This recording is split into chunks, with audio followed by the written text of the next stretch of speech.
Um levantamento realizado pela agência Câmara, utilizando dados do Tribunal Superior Eleitoral, revelou que a maioria dos candidatos a deputado federal utilizou o Facebook e o Instagram para turbinar a campanha nas mídias sociais.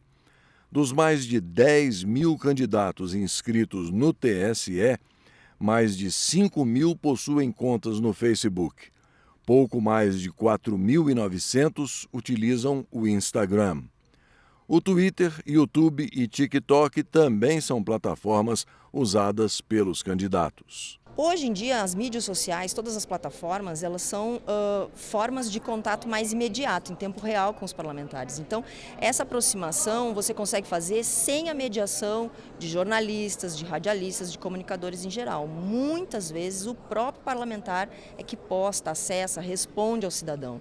Então, são formas mais imediatas de contato com os parlamentares, vamos dizer assim, a tecnologia permite o diálogo. O quanto os parlamentares estão dispostos a fazer efetivamente esse diálogo, aí depende do perfil de cada um deles. Mas, no geral, as assessorias elas já também têm uma prática de manter esse canal constante, né, de relacionamento virtual o tempo todo com os parlamentares. Então, é uma facilidade para o cidadão, é muito mais barato, é muito mais imediato, é muito mais fácil de acessar um parlamentar que vive em outro município, que se desloca para Brasília.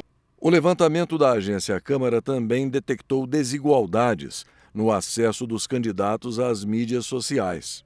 Candidatos brancos, mais jovens, com mais escolaridade e maior patrimônio, possuem mais páginas cadastradas nas mídias sociais.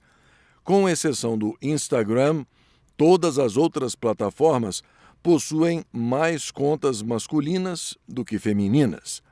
Os divorciados, separados e casados também levam vantagem nas mídias sociais sobre os solteiros e os viúvos.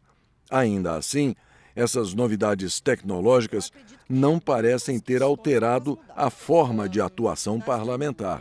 Não é que a atividade parlamentar se modificou, mas a forma de prestar contas e as formas de comunicação, sim, se modificaram. São muito mais ágeis e, vamos dizer assim, se criou uma prática de comunicação permanente com os cidadãos, o que não acontecia tão intensamente antes das redes sociais, quando você só tinha as mídias analógicas para fazer essa comunicação. Os estados com candidatos mais conectados são o Paraná, Mato Grosso e Rio Grande do Sul.